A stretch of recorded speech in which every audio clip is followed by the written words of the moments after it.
Okay, so today we are going in depth with the understanding of the trademarking, particularly in terms of sound marks.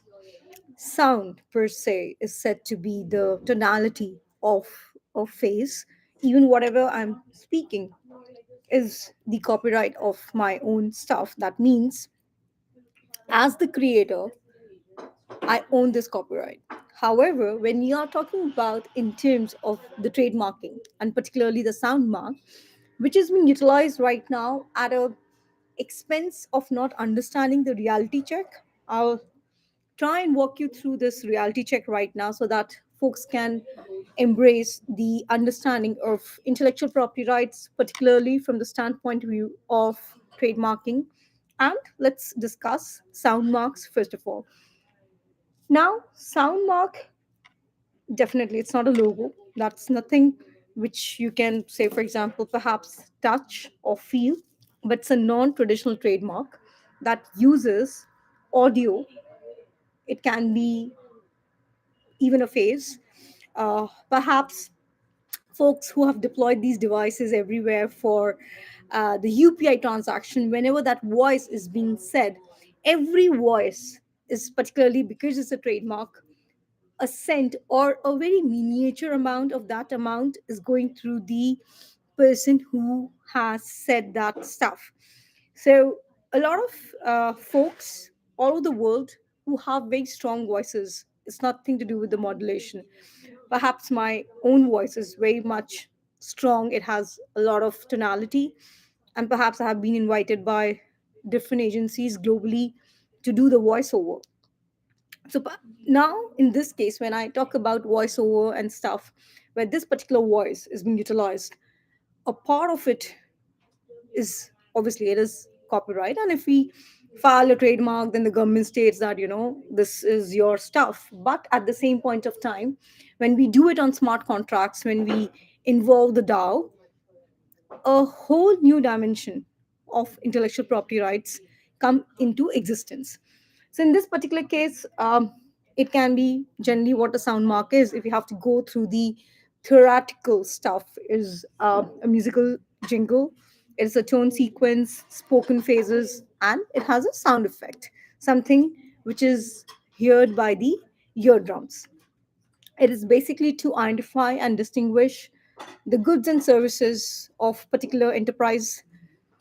Say, for example, I give my voice over to something. So this voice has been recognized, and this voice, if utilized for something else, I'll get a cent or whatever the understanding is. So the more popular the person is, not by worth, not by the virtue of the celebrity status and stuff, it is virtue by different parameters, different protocols, and the others. You are able to earn fiat currency, even you are able to earn the meme points and everything, because that's what digital economy is all about. There is something which I used to use. There used to be a phase in my life where I was using this word blah blah blah blah for the longest time, and then I realized that uh, when I asked people, I was just doing my primary market research, and I asked people, what does this blah blah blah mean to them? So everybody came with a very unique set of answers, and I was like, oh my gosh, I never knew that folks are um, thinking this when I am speaking this.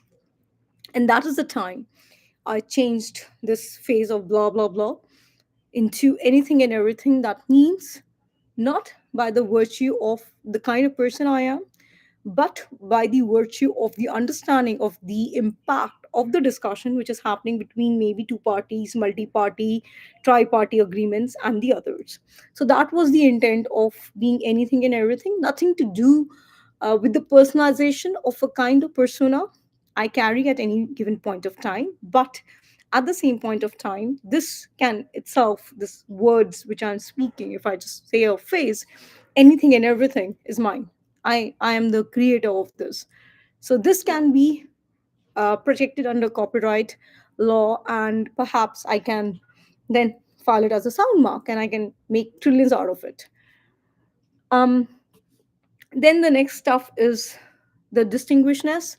So my basic tonality of voice is very distinct. It's unique in its structure or the tonality, the frequency, and the vibrations. For the longest time, I have been practicing is this voice over stuff as a kiddo, because I was part of different coming from whatever background I come from. So there was a lot of practice, and this voice is distinct, and that is one reason why such a voice is is being asked by different authorities for voiceover purposes. And in lieu of that, uh, in some instances, I'm getting a fixed amount, but I'm more interested in perpetuity kind of an arrangement, so that we can play our DAO, we can play other stuff, and create a business out of it, which is something very unique in terms of, because this is global in nature. There's nothing to do with where I'm sitting right now.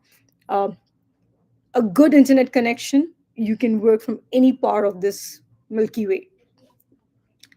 That being said, non functionality is the second aspect.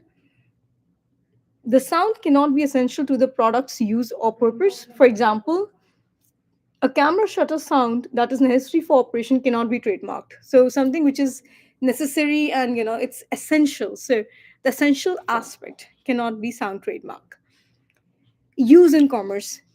The basis of intellectual property rights is use in commerce. The sound must be actively used in connection with goods or services. Marketplace again can be online, offline. Then you have the submission of these, uh, the recording, the audio recording.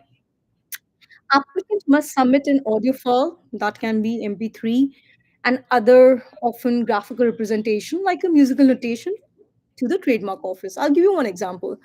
Way back, um, so because this is an important data set in terms of a real data set, because we are trying to get real input data set, which is very, very important. Um, my half schooling is from convent. In this particular convent, so this school is very famous for all the reasons. And one good reason was like, in one particular standard, what happened was, say, for example, because there's a lot of electronics equipments in the school premise. And to utilize the equipment, you need to be, creating that, I would say, the drill kind of an aspect. And in one such case, what happened was there was dance competition of all the classes, and obviously you can understand from one standard. Standard means a particular class, say for example, sixth, seventh, eighth, ninth, kind of a situation. Not a situation, but a reality check. Say for example, five. This is a very random example, but a real data set which can be worked upon with different numbers. Say for example, five students of of particular class are participating.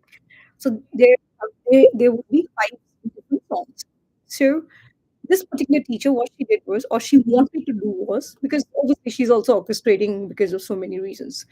Um, she wanted to record everything because she wanted to reduce her work, which is okay. I mean, as a teacher, there's a lot of things which you need to do. But you always find ways and means to reduce your work, because then you're um, just getting things organized in very simple words. So in this particular case, say for example, there are five students in a section, not a section but class. They are participating, so you get five songs. Uh, and me being me, I was supposed to give my song in the cassette, so that in one particular cassette itself, you could record everything and it's in order. So you just play once, and then once one music piece is over, you put a pause, and then the second one and the rest.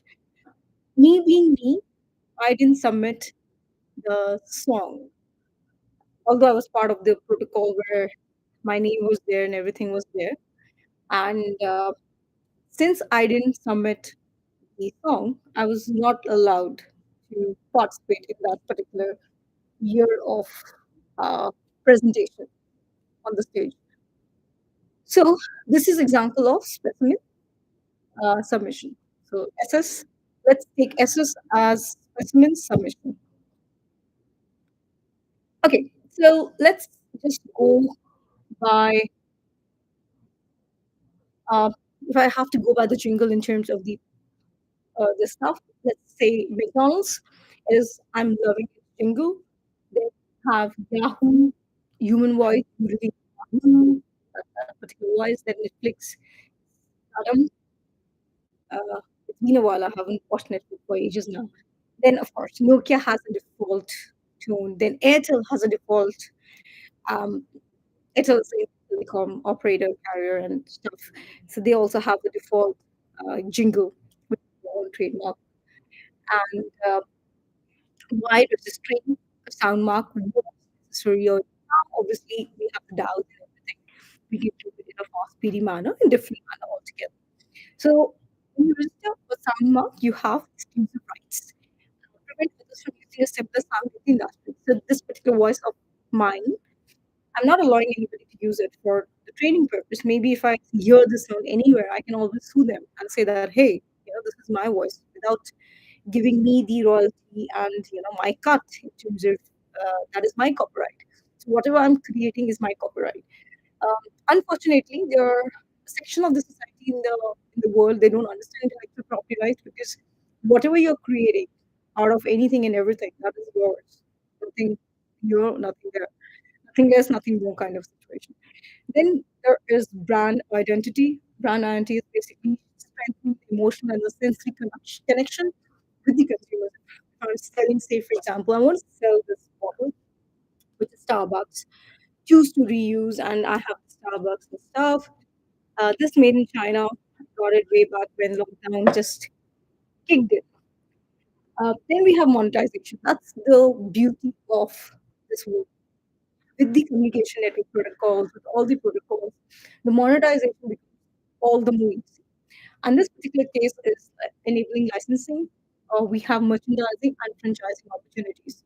And let me tell you, for the franchise, I would rather say for every country have different color combinations because once you have different color combinations, due to whatever reason, if something goes into dispute, and let me tell you, the first thing when you are getting into the MOUs and everything, think about the dispute first because once you think about the dispute first, you have those watertight clauses and you have your firewall built and you think about anything and everything, what can go wrong?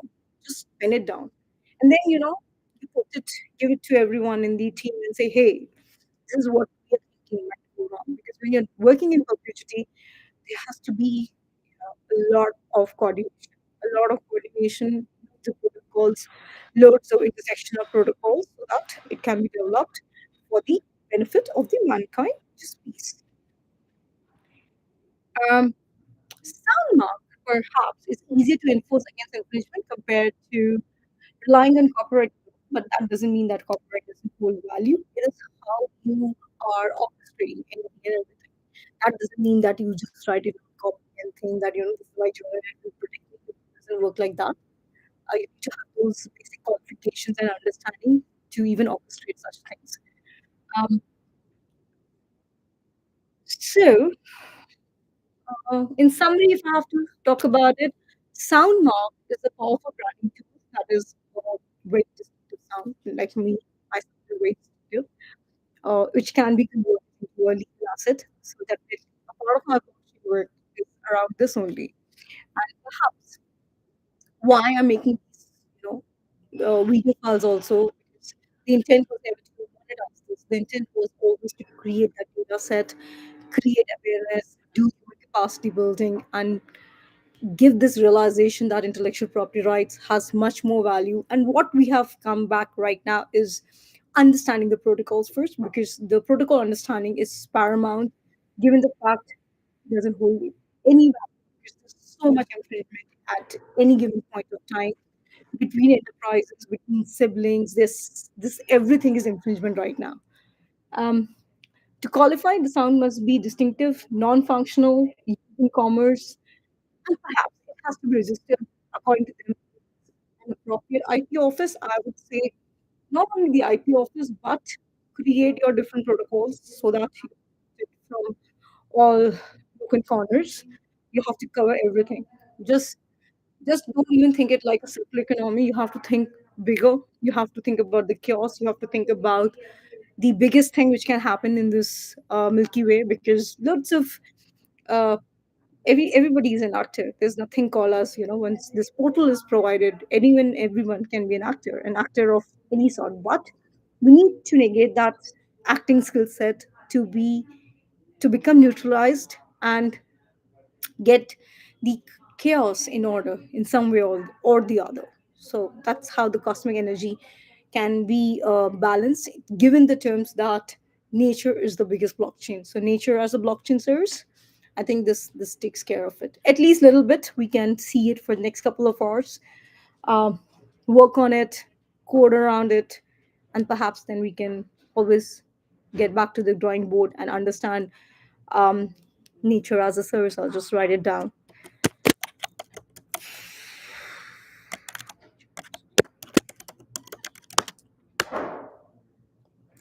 Spell check.